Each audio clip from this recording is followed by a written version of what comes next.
조금 더 단단한 마음 가지고 이렇게 예배를 회복했으면 좋겠습니다. 유홍준 선생이 쓴 베스트셀러가 있죠. 지금도 많이 읽히고 있는 스테디셀러가 되는데요. 나의 문화 유적 답사기라는 책이 있습니다. 그 일권에 사랑하면 어떻게 된다고 합니까?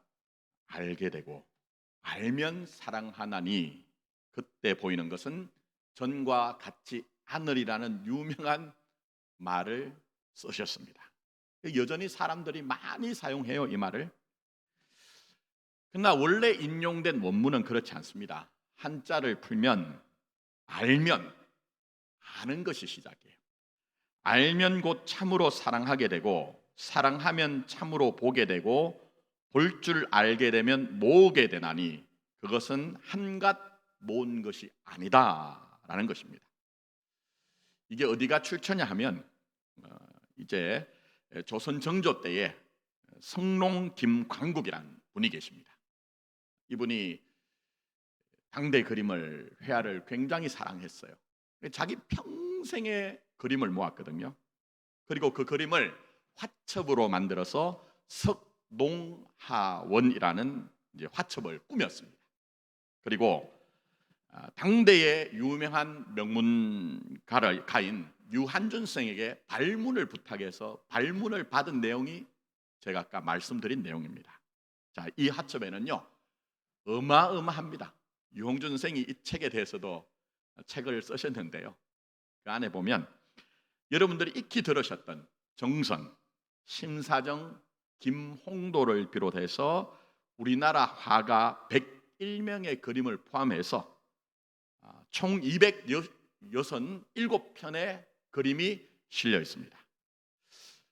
그래 이게 대단한 게 조선 초기에 있었던 그림들 가운데 무낙관 그림이 있습니다. 낙관 아시죠? 그러면 이게 이제 작가를 모르거든요. 근데 이분이 이것을 전부 다 밝혀놨어요. 그래서 사실은 이 성농하원이라는 책은요 조선시대 너무너무 중요한 사료가 됩니다. 자, 그런데 이 역사적 자료에 대해서 유한준 선생이 알면 곧 참으로 사랑하게 되고 사랑하면 참으로 보게 되고 볼 줄 알게 되면 모으게 되나니 그것은 한갓 모은 것이 아니라 한 건 무슨 얘기죠? 돈 있어서 한 것이 아니라는 거예요. 돈 많아서 그렇게 한 것이 아니고 그 그림의 가치를 어떻게 해요? 알았기 때문이라는 거예요. 의미를 알았기 때문에 그런 대단한 결과를 낳았다고 찬하를 한 거예요. 여러분, 이게 아무것도 아닌 것 같아도 안다는 것이 정말 소중합니다. 목회를 하다 보니 점점 그것을 강하게 절실하게 느낍니다. 우리 인생도 신앙도 아는 데 있는 것입니다. 그러나 제가 말씀드리는 이 안다는 것은 그저 지식과 정보의 차원을 얘기하여서 내가 이 정도 많은 지식과 정보가 있다 뭐 이거 자랑하자는 것이 아니고 바른 내용을 가지고 있다는 거예요. 어떤 내용을요? 바른 내용을 가지고 산다는 거예요. 제가 목회를 하다가 제일 안타까운 것은요 기독교 신앙이 가진 함의가 얼마나 대단하고 영광스러운가 하는 것들을 알지 못하는 경우예요. 그래서 많은 분들이 기독교 신앙이란 것이 그저 죽으면 천국 간다 이 정도의 보장과 안심을 기독교 신앙이라고 이해하는 경우가 있습니다. 그리고 살 때는 하나님을 별로 생각하지 않아요. 믿음은 내게 내 삶에서 별로 효용성이 없다고 생각하기 때문에 자기 실력과 능력만으로 살다가 그러다가 위기가 와서 털컥 내 한계를 느끼고 내 실력이 아무것도 아니라는 것을 알면 그때서야 나를 도와주십시오. 나를 도와주십시오. 이 정도가 신앙으로 이해하는 경우가 있습니다. 그러나 기독교 신앙은 큽니다. 기독교 신앙은 굉장히 깊습니다. 그래서 여러분 성경은 여러분의 인생 전체에 역사하는 것이 우리 신앙이고 부활의 능력이라고 말씀하고 계십니다. 여러분의 인생에 우리가 살아가면서 생기는 일들이 하나님의 섭리와 경륜과 일하신 가운데 빠져나가는 것이 아무것도 없다는 거예요. 제외될 것이 아무것도 없다는 거예요. 그러니 기독교 신앙은 크죠, 깊죠. 내가 생각하고 판단한 것보다 훨씬 더 크고 깊다는 것입니다. 그 크기와 깊이가 어느 정도냐면요, 성부 하나님이 자신의 아들을 여러분을 위해서 십자가에 내어주셨고, 그래서 죽으셨는데, 죽으셨을 뿐만 아니라 사망의 권세를 깨뜨리셔서 부활하셨고, 부활하신 후에 성천하셨는데, 그 모든 결과물을, 여기서 잘 들어야 됩니다. 그 모든 결과물을 주님은 자신의 것으로만 삼으신 것이 아니고 전부를 여러분에게 주셨다고 얘기합니다. 그게 기독교 신앙입니다. 성경이 이것을 목사인 저도 잘 알아먹지 못하고 성도들이 잘 알아차리지 못하니까 여러 가지로 설명하세요. 그 가운데 하나가, 지금 다시 이제 고난주간 끝나고 에베소서 강해로 들어갔습니다. 새벽에 에베소서에 보시면 하나의 메타포가 있습니다. 상징적인 얘기가 있어요. 그게 뭐냐면 예수님은 우리의 뭐라고 하죠? 머리라고 합니다. 그리고 우리는 그의 몸의 지체라고 얘기합니다. 자, 그러면 어떤 한 사람이 있는데, 인격체가 있는데, 이 사람이 살다 보니까 머리가 골치 아파요. 나는 이제 머리를 잠시 동안 좀 신경 안 썼으면 좋겠다고 해가지고 머리를 냉장고 안에 넣어놨다가 몸만 돌아다니는 사람 보셨습니까? 그런 사람 보셨어요? 있을 수 없죠. 때로 우리 몸이 내 마음 먹은 대로 되지 않을 때가 있어요. 불편하기도 하고, 때로는 내게 어떤 일이 있어가지고 아프기도 해요. 그러면 아이고, 이놈의 몸이 이거 참 불편하구나 해서 몸을 떼놓고 머리만 동동 다니는 거 보셨어요? 그럴 수가 없습니다. 그럼 무슨 얘기일까요, 여러분? 우리 주님은 여러분을 마치 머리와 몸이 떨어질 수 없는 것처럼 여러분의 인생 전체를 그 안에 결속하고 연합하여 떨어질래야 떨어질 수 없게 하셨다는 거예요. 그래서 머리이신 주님이 십자가에 죽으시고 부활하시고 성천하신 그 자리까지 우리를 가게 하신다는 거예요. 그게 오늘 본문에 나오죠. 자, 그게 뭡니까? 성경적으로는 이것을 하나님의 영광이다, 존귀다, 능력이다, 권세다, 여러 가지로 얘기를 합니다만, 오늘 본문 말씀 55절로 한번 가보십시오. 자, 55절입니다. 사망아, 너의 승리가 어디 있느냐? 사망아, 내가 쏘는 것이 어디 있느냐라고 해서 여러분에게는 더 이상 사망이 권세를 부릴 수 없다. 죽음의 권세가 여러분에게는 힘을 잃어버렸다고 얘기를 하고 계시는 거예요. 이거 믿으세요, 여러분? 근데 문제는 아무도 답을 하시지 않는 이유는 이게 너무 종교적이고 관념적인 얘기처럼 우리에게 다가오기 때문입니다. 그러나 성경은 그렇지 않습니다. 현실적입니다. 하늘에 대한 얘기지만 땅에 사는 여러분의 인생을 포함하여 굉장히 현실적입니다. 그래서 여러분, 이것이 어느 정도 현실적이냐 하면요, 제가 지난주에 설핏 말씀드렸어요. 오늘 본문이 포함된 고린도전서는 사도 바울이 고린도 교회에 보낸 편지 서신입니다. 그런데 그 편지를 받는 교회가 어떤 형편이라고 했습니까? 제가 성경을 제대로 알기 위해서는 텍스트, 본문도 알아야 되지만 그 텍스트를 담고 있는 컨텍스트, 상황이 뭔지, 환경이 뭔지, 맥락이 뭔지를 알아야 된다고 말씀드렸어요. 지금 이 사도 바울이 사망아 너의 승리가 어디 있느냐, 사망아 너의 쏘는 것이 어디 있느냐라고 말씀을 서신을 받고 있는 고린도 교회는 우리가 바라는 것처럼 하나님께는 영광이 되고 교회 이름만 되어지면 그 교회는 대단한 교회야, 칭찬받는 교회야, 이런 교회였느냐 하는 거예요. 아닙니다. 아닙니다. 골치 아픈 교회였어요. 심각한 교회였어요. 오히려 세상적으로는요, 손가락질 받아도 할 말이 없는 교회였습니다. 전에 제가 고린도전서를 한번 언급한 적이 있지만 깊게 들어가긴 힘들고, 이 안에 파당의 문제가 있었습니다. 불륜의 문제가 있었습니다. 송사의 문제가 있었습니다. 혼인 문제, 우상 숭배, 은사 문제 등등등 11가지의 복잡하고 심각한 문제가 있었습니다. 그럼 당연히 그런 교회에 대한 평가가 뭘까요? 판단이 뭘까요? 혀를 차면서 저게 교회냐? 가망성 없다.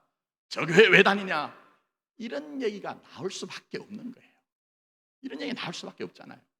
그러나 지금 그럴 수 없다는 거예요. 사도 바울은 그럴 수 없다는 거예요. 왜요? 우리 주님이 십자가에 달려 돌아가실 때 마치 사망에 삼켜진 것처럼 보였지만 사망에 삼켜진 것이 아니라 주님이 사망을 삼키시고 부활하신 것처럼 우리의 삶의 실패와 실수와 우리의 연약함이 수치가 드러난다 할지라도 그 자리에 머무는 것이 아니라 부활하신 주님 안에 우리 인생과 교회가 있기 때문에 부활로 드러날 수밖에 없다는 거예요. 부활로 성취될 수밖에 없다는 거예요. 그러니 너희는 부활의 능력이 사망의 권세보다 크다, 깊다는 것을 알고 견실하며 흔들리지 말며 항상 너희 목에 주어진 그만큼의 주의 일에 힘써서 너희 수고가 주 안에서 귀한 것으로 받아들여졌으면 좋겠다. 그렇게 말씀하고 계십니다. 결론이 뭡니까? 주님 오늘 우리에게도 말씀하세요. 살다 보면 그냥 마냥 행복만 있고 성취만 있고 안심만 있으면 좋겠죠. 그러나 우리의 삶의 현실 속에서는 사망의 권세가 우리보다 더 커요. 우리보다 더 깊어서 마치 10년에 빠져서 헤어나오지 못할 것 같은 그런 현실들이 있어요. 그러나 부활의 능력은 사망의 권세보다 크고 깊다는 사실을 알고 이를 믿음으로 최종적 승리를 놓치지 말아야 된다. 우리에게 당부하고 계신 것입니다. 부활의 능력은 우리가 종종 경험하는 사망의 권세보다 크고 깊기 때문에 그 사실을 알고 부활하신 주님을 의뢰하고 믿음으로 말미암아 결국은 최종적인 그 영광의 의의 승리로 나가야 된다. 그렇게 우리에게 부탁하고 당부하고 계시는 것입니다. 그 내용이 성경의 내용이에요. 그걸 목사부터 알아차리질 못하니까 성경 보시면 여러분 자꾸 성경의 인물들이 등장하죠. 근데 우리는 어떻게 합니까? 덧칠을 자꾸 해요. 덧칠을 자꾸 해가지고 그 사람은 나와 다른 영웅이라고 생각합니다. 근데 그렇던가요? 진짜 그렇던가요? 그들도 우리가 똑같잖아요. 시대와 환경이 달라서 문화가 달라서 그렇지 똑같잖아요. 그들도 그들 스스로 혼자 살았으면요 사망의 권세에 잡혀서 사망이 결론 지을 수밖에 없다는 거예요. 그런데 하나님은 그들의 인생을 포기하지 아니하시고 자신의 능력의 손으로 붙잡아서 결국은 그 사망의 권세에 잡힌 바 된 인생이 아니라 결국은 하나님이 원하시는 그 영광된 자리까지 끌고 가셨더라. 끌고 가셨더라. 이걸 성경이 우리에게 자꾸 보여주면서 제발 좀 알아차리자. 그게 인생이고 신앙이다. 이렇게 우리에게 지금 말씀하고 계시는 거예요. 그렇지 않습니까, 여러분? 그 대표적인 인물이 누굽니까? 베드로입니다. 사실은 요한복음 21장을 강의하려고 했는데 이게 너무 깊어요. 그래가지고 오늘 본문을 바꾸었습니다. 여러분 베드로 요한복음 21장에 가면 베드로가 다른 제자들에게 물고기를 잡으러 가자. 이건 무슨 얘기죠? 부활하신 주님을 만난 감격은 있는데 자기 스스로 자기를 변화시킬 능력이 없다는 거예요. 그게 물고기 잡으러 우리 과거로 돌아가자는 얘기입니다. 우리가 그렇지 않습니까? 여러분 신앙을 자꾸 감동과 감격으로 여러분이 자꾸 후퇴를 하니까 우리가 우리 자신을 변화시키기가 어렵거든요. 그게 우리의 실상이거든요. 자, 근데 중요한 게 있습니다. 그런 우리들이지만 베드로를 포기하지 않는 것처럼 주님 우리를 포기하지 않으세요. 찾아오세요. 찾아오세요. 그래서 여러분 베드로가 오늘 찬양대가 찬양한 것처럼 첫 번째 주님을 만났을 때와 마찬가지로 주님이 찾아오세요. 부활하신 주님이 그리고 밤새껏 첫 번째 주님을 만났을 때 베드로가 뭘 했죠? 수고했잖아요. 우리가 그런 것처럼 자기 인생에 대해서. 예? 그런데 한 마리도 잡지 못했거든요. 근데 그때 주님이 오셔서 어디로 그물을 내리라고요? 깊은 데로 가서 그물을 내리라고 하셨는데, 부활하신 주님이 찾아오셨는데도 이때도 동일하게 밤새껏 수고했는데 아무것도 못 잡았어요.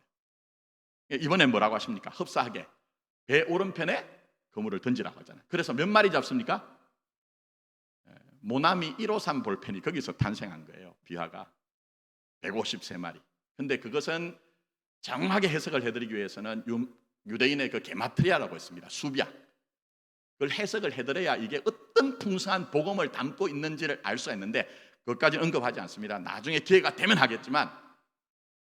그리고 난 후에 주님께서는 조반을 차리셔서 베드로에게 주세요. 베드로 주세요. 자, 그리고 그 다음에는 유명한 사건 아시죠? 몇 번 질문하시죠? 3번 질문하고, 그게 베드로가 3번 답을 합니다. 자, 질문의 내용이 뭐죠? 네가 나를 사랑하느냐 물었어요. 왜 3번 묻습니까? 베드로가 몇 번 부인했죠? 3번 부인했으니까. 그러니 이 사건은 베드로의 회복이 목적이라는 거예요. 뭐가 목적이라고요? 베드로의 회복이 목적이에요. 그 과정을 지금 주님이 끌고 가시는 거예요. 그런 점에서 여러분, 우리 주님은요, 우리의 잘못을 간과하지 않습니다. 잘못을 관가하지 않으시고 우리의 죄와 잘못으로 말미암은 상처와 상흔을 넘어가게 하세요. 이게 대단한 내용입니다. 제가 전에 한번 설교했어요. 기억나실지 모르죠. 자기 안에 한계에 지어진 죄와 잘못의 상흔을 그걸 넘어가서 극복하여 제대로 살게 하시는 거예요. 그게 바로 복음의 능력인 것이죠. 자, 그러나 여기서 꼭 기억하시겠습니다. 회복의 목적이 뭡니까? 회복의 목적. 베드로에게 너 옛날 일들은 다 잊어버리고 네가 가진 각오와 결심과 진심을 회복하라. 이게 목적이 아니라는 거예요. 이게 목적이 아니라는 거예요. 많은 목사님들이 이쪽에 포커스를 맞추다 보니 여러분의 신앙이 전부 다 어디로 발휘되느냐 하면, 내게 있는 진심이 뭔지, 내게 있는 각오가 뭔지, 내게 있는 결심이 뭔지로 여러분을 확인하려고 합니다. 그런데 기독교 신앙은 그것은 다음 문제예요. 다음 문제. 그게 아니라니까요, 여러분. 만약 주님의 의도가 베드로의 결심과 각오와 진심이 목적이었다고 하면요, 네가 어떻게 하라고요? 내 어린 양을 먹이라고 하셨잖아요. 근데 그 다음 딱 보세요. 뭐라고 하십니까? 내가 진실로 진실로 내게 이르노니 네가 젊어서는 어떻게 했다고요? 스스로 띠를 띠고 원하는 곳으로 다녔거니와 늙어서는, 나이 들었다는 얘기가 아닙니다. 인생에 대해서 철이 들고 신앙에 대해서 철이 들면 그때 내가 경험하는 그 국면이 뭡니까? 늙어서는 내 팔을 벌리리니 남이 내게 띠띠우고 원하지 않으려 하는 곳으로 데려가리라. 무슨 얘기죠? 삶에는, 신앙에는 불가항력적인 것이 있더라는 거예요. 끌려가는 것이 있더라는 거예요. 그러나 그 안에서 하나님이 일하신다는 거예요. 은혜가 내게 가입하여서 은혜로 되어지게 하시더라는 거예요. 그러니 지금 주님이 베드로를 만난 것은요, 네 진심 회복하고 네 각오 회복하고 네 결심을 다시 가지라는 얘기가 아니라는 거예요. 그걸 꼭 기억하셔야 된다는 것입니다. 여기서 여러분이 명확하게 기독교 신앙을 날카롭게 인지하고 인식하기 위해서는 이 본문의 사건만 보시면 됩니다. 마태복음 16장으로 가셔서 베드로가 주님께 대한 각오와 결심과 진심이 어떤 결과를 낳은지를 비교해 보셔야 여러분이 이 교회에 오셔서 신앙생활 하면서 제대로 된 인생과 신앙을 살게 되는 거예요. 자, 그럼 마태복음 16장이 뭡니까? 주님께서 묻죠. 너희는 나를 누구라 하느냐 물으실 때 베드로가 뭐라고 응답하죠? 주는 그리스도시요 살아계신 하나님의 아들입니다. 정말 적막한 신앙의 고백하잖아요. 그래서 주님께서는 베드로를 축복하면서 어마어마한 얘기를 하세요. 어마어마한 얘기를 하세요. 자, 이렇게 말씀하십니다. 바요나 시모나, 내가 복이 있도다. 이를 내게 알게 하니는 혈육이 아니요 하늘에 계신 내 아버지시니라. 또 내가 내게 이르노니 너는 베드로라. 내가 이 반석 위에 내 교회를 세우리니 음부의 권세가 이기지 못하리라. 내가 천국 열쇠를 내게 주리니 내가 땅에서 무엇이든지 매면 하늘에서 매일 것이요 내가 땅에서 무엇이든지 풀면 하늘에서 풀리리라. 축복하시고 대단한 약속을 하세요. 그러고 난 후에 주님께서 뭐라고 하십니까? 얘들아, 내가 그동안 너희들에게 말하지 않았지만 아버지 하나님이 세상을 구속하고 구원하기 위한 일들은 내가 이제 예루살렘에 올라가서 대제사장과 서기관과 또 장로들에게 순환을 받고 십자가에 죽은 후에 부활하는 것이다, 이렇게 말씀하세요. 그런데 베드로 어떻게 반응하죠? 성경 자세히 보셔야 됩니다. 마태복음 16장에 가보면 베드로가 예수를 붙들고 항변하였다는 거예요. 무슨 얘기입니까? 전에 제가 원어는 한번 해석해 드렸어요. 겸손하게 말한 게 아니라는 거예요. 물리적으로 힘을 다하여 주님을 흔들고 주님을 끌어당기면서 그렇게 하시면 안 된다는 거예요. 격하게 얘기를 합니다. 주여 그리하지 마옵소서. 이 일이 결코 주님에게는 닥치지 아니하리다, 미치지 아니하리다 얘기합니다. 그럼 이건 무슨 얘기입니까, 여러분? 이 베드로는요, 정말 이 항변이란 말 속에 자기가 생각하는 예수가 있다는 거예요. 그 예수가 되어야지. 왜 당신은 당신의 길로 가느냐 하는 불만과 불평이 여기에 숨어 있는 거예요. 불평이 숨어 있는 거예요. 물론 이 장면에서 여러분이 지금까지 많이 들어오신 것은 알지 못하여 그랬다 하는 어리석음을 얘기합니다. 물론 맞습니다. 그러나 우리 편에서 먼저 보셔야 되는 것은요, 베드로가 가진 각오와 결심과 진심을 보셔야 돼요. 여러분 어떤 생각 드세요? 이런 모습 보고 나쁘다고 생각되세요? 아니잖아요. 목사로서 가끔 보면요, 아이고 저분은 주님에 대해서, 교회에 대해서 좀 열심히 냈으면 좋겠다 할 때 그런 마음이 있거든요. 근데 지금 베드로가 대단한 열심 보이고 대단한 각오와 결심과 진심이 있거든요. 그리고 더 나가서 우리의 신앙이 뭡니까?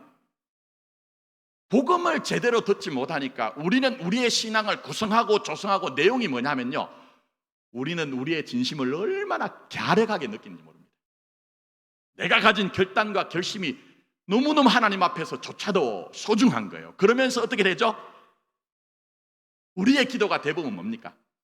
하나님 내 진심 아시죠? 내 각오 아시죠? 결심하시죠? 그린 내 진심과 각오와 결심을 아시고 응답해 주셔야죠. 보상을 주셔야죠. 이게 우리의 인생과 대부분을 구성하고 있던 것 아니냐 하는 겁니다. 그러니 나쁜 겁니까? 아니에요. 괜찮은 거예요. 이 정도면 괜찮은 거예요. 그러나 주님은 뭐라고 하십니까? 주님 입장이 중요하죠. 마태복음 16장 23절 보면 예수께서 돌이키시며 얘기합니다. 예수께서 어떻게 하셨다고요? 돌이켰다는 거예요. 내가 네 마음 다 안다. 얼마나 애틋하고 가래가냐. 그러나 내 입장은 너와 다르다는 거예요. 이때까지 살아오셨으면, 여러분이 그렇게 자랑스러워하는 마포교에서 신앙생활 하셨으면 주님의 입장 이해하고 계세요? 주님의 입장이 뭔가 이해하고 계세요? 여전히 내 진심과 각오와 결심 이거 받아들여져야 된다? 모르겠습니다. 그 정도에 머무시면 안 돼요. 왜요?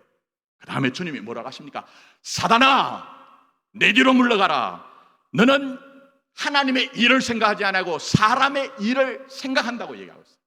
그럼 무슨 얘기입니까? 그냥 직접적으로 논리를 뛰어넘어서 보자면 베드로가 가진 진심과 베드로가 가진 각오와 베드로가 가진 결심은 사단의 것이라는 거예요.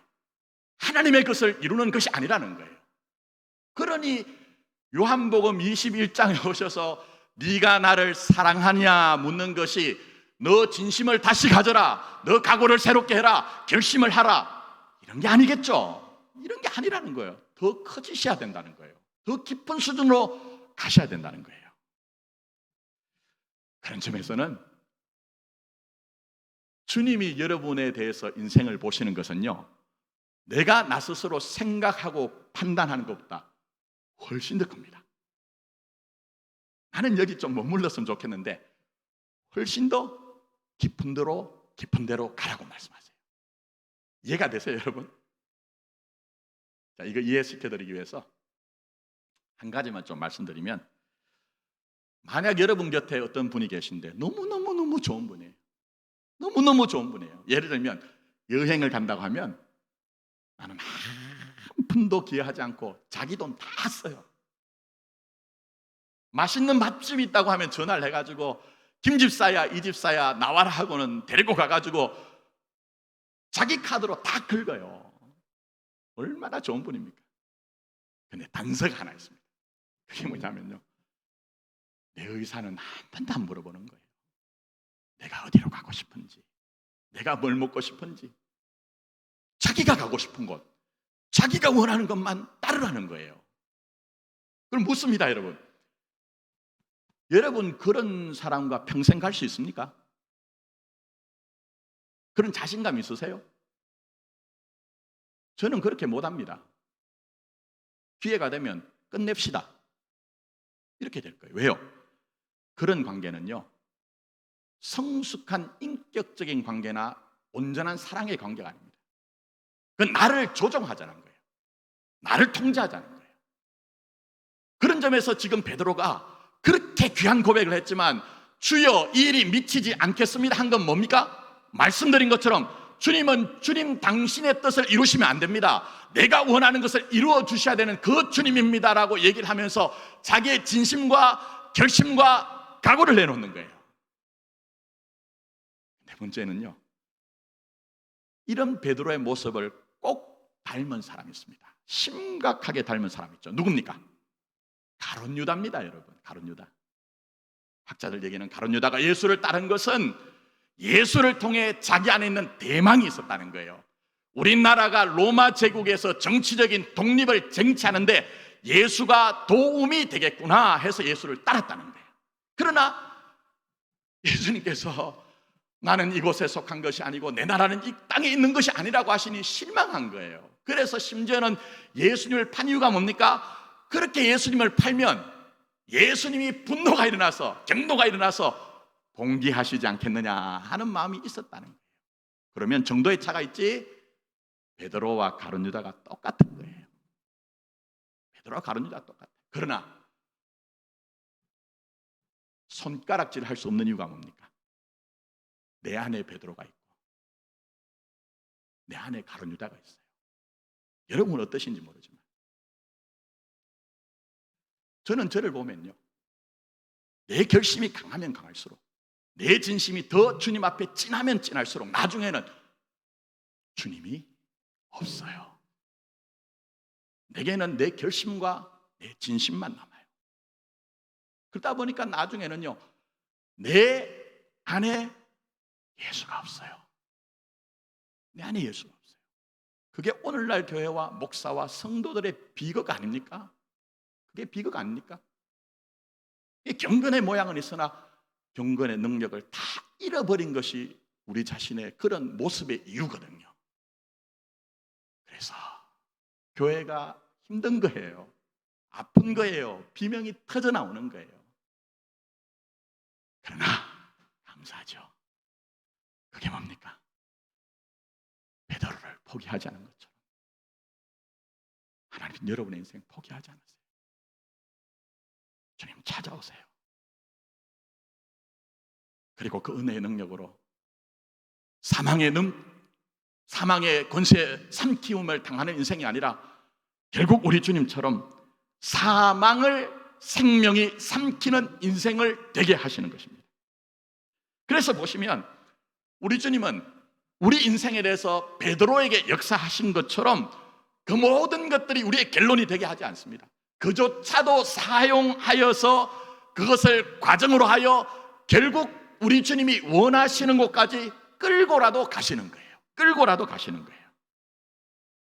그런 점에서 여러분, 베드로 한번 생각해 보십시오. 정말 베드로가 베드로 언제 된 겁니까? 그의 혼과 장담이 있을 때에 베드로가 진짜 크고 깊은 인생이 되었던 것인가요? 저는 그렇게 생각하지 않습니다. 오히려 주님 앞에 혼장담하였으나 그 혼장담이 무너지고 닭이 2번 울기 전에 네가 3번 나를 모른다 하는 그 말씀의 현실을 직면하였을 때 그는 통곡합니다. 비명을 지릅니다. 무슨 얘기입니까? 내 인생이 내 실력으로만 구성되는 것이 아니라는 그 현실을 만난 거예요.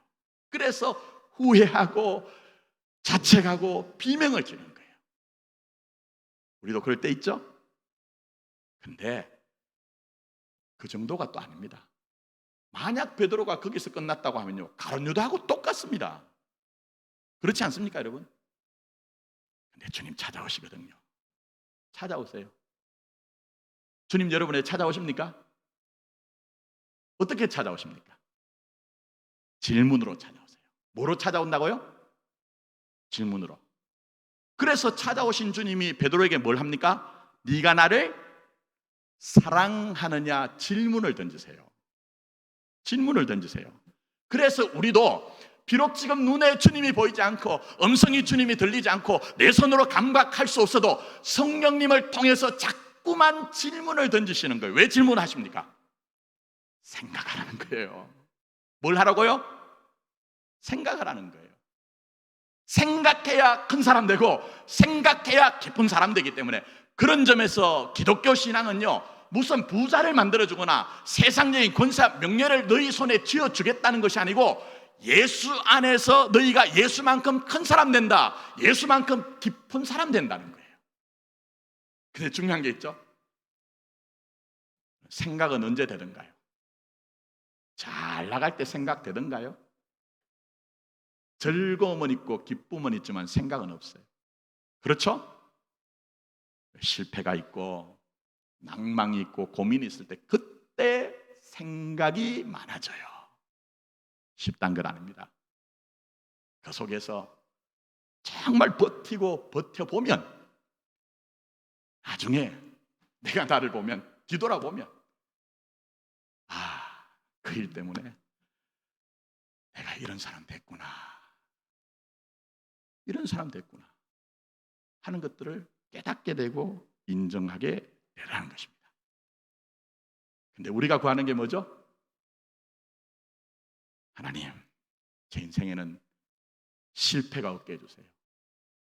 실수가 전혀 없게 해주세요. 되던가요? 될 수 없을 뿐만 아니라 그렇게 구하는 것은 생각 없이 살겠다는 거예요. 뭐가 없이 산다고요? 생각 없이 살고 싶어요. 그러면 여러분은 큰 사람 될 수 없습니다. 깊은 사람 될 수 없습니다. 그게 우리 주님이 우리에게 보여주시는 바죠.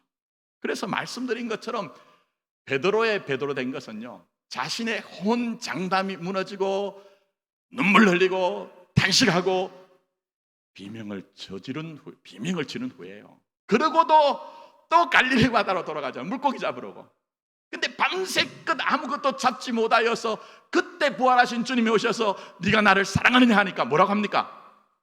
내가 주를 사랑하는 줄 뭐라고 합니까? 그 뒤에 주께서 아신다잖아요. 여러분 이상하지 않으세요? 사랑한다고 하면 깨끗하게 사랑해야 돼요. 예? 저도 저희 아내한테 사랑합니다 한데 그 뒤에다가 온갖 수식어를 붙이면 콧방귀를 낍니다. 그게 얼마나 사랑을 증명하기 위해서 헛된 짓을 하는지 이미 20년 이상을 살아보니 아는 거예요. 그럼 왜 주를 사랑하는지 주님께서 아십니다 얘기합니다. 자기 인생이 무너진 자리에서 봤거든요. 내 각오, 내 결심, 내 진심이 그게 진심이 아니었다는 건 아니고요, 그렇게 해봐도 그것으로만 되어지지 않더라는 거예요. 그러니 사랑에 있어서도 내가 목소리를 높여서 사랑하겠다는 것이 아니고 내 사랑을 받아주실 분의 관계 속에서 온전한 사랑이 만들어지기 때문에 주님, 저 이렇게 사랑하지만 그 사랑이 나 혼자 됩니까? 부활하신 주님이 내 인생을 이끌어 주셔야 진짜 사랑이 꼽히고 진짜 사랑이 완성되는 것 아닙니까? 하는 얘기가 뭡니까? 내가 주를 사랑한 줄 주님이 아십니다 얘기하는 거예요. 이 자리까지 가셔야죠. 신앙은 이 자리까지 가셔야죠. 언제까지 각오와 결심과 진심 가지고 그게 전부라고 생각하며 사시겠느냐는 거예요. 그런 점에서 하나님이 우리에게도 동일하게 역사하셨죠. 여러분들이 오늘 사망아 너의 승리가 어디 있느냐, 사망아 너의 쏘는 것이 어디 있느냐니 이게 별것 아니고 나와 상관없다고 생각하지만 여러분이 여러분 살아오신 것을 잘 한번 보세요. 무슨 얘기입니까? 하나님이 내 인생을 내 수준으로 그냥 두셨다고 하면요, 여기 실패 안 하신 분 계세요? 나는 실패가 전혀 없다, 그럴 수 없거든요. 근데 하나님은 부활하신 주님 안에 나의 실패가 영원한 실패로 머무르지 않게 하셨어요. 내 인생에 욕되고 비참하고 수치스러운 것을 욕된 것으로 끝나게 하신 것이 아니라 영광된 것으로 바꿔오셨어요. 그렇지 않습니까? 그러니 여러분이 이 자리에 있는 것이지, 이 코로나 전국에 무슨 예배드리고 말씀이 중요하나 이렇게 되었을 거예요. 그러나 여러분은 여러분의 시간과 세월 속에 누적되어진 속에 보이지 않아도 들리지 않아도 주님이 어떻게 부활로 역사하셨는가 하는 것들을 완벽하게 완전하게 안 것은 아니지만 더듬어라서 느끼기 때문에 이 자리에 계신 것 아니냐는 거예요. 말씀했습니다.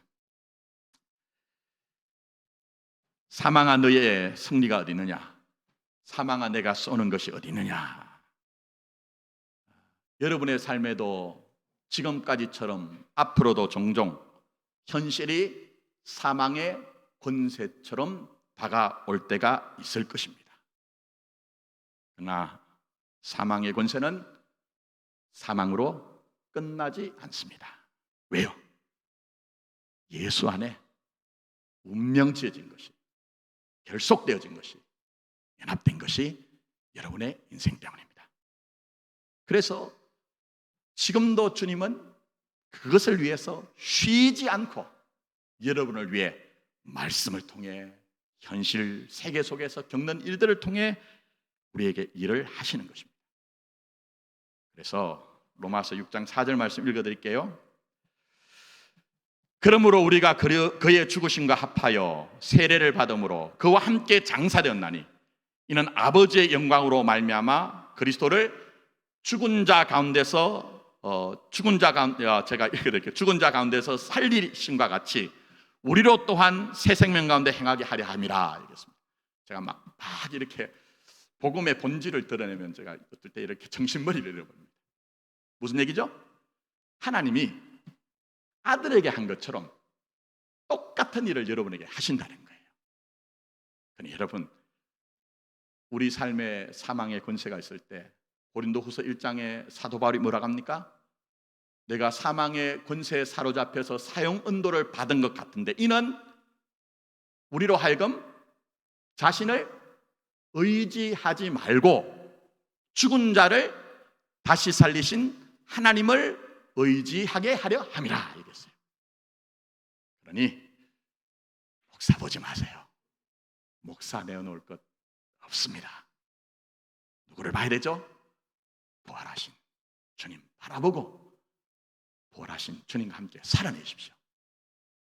그러면 사망의 권세가 여러분을 어떻게 할 수 없는 부활 안에서 하나님의 영광, 존귀, 능력, 기쁨을 알게 하시고 누리게 하실 것입니다.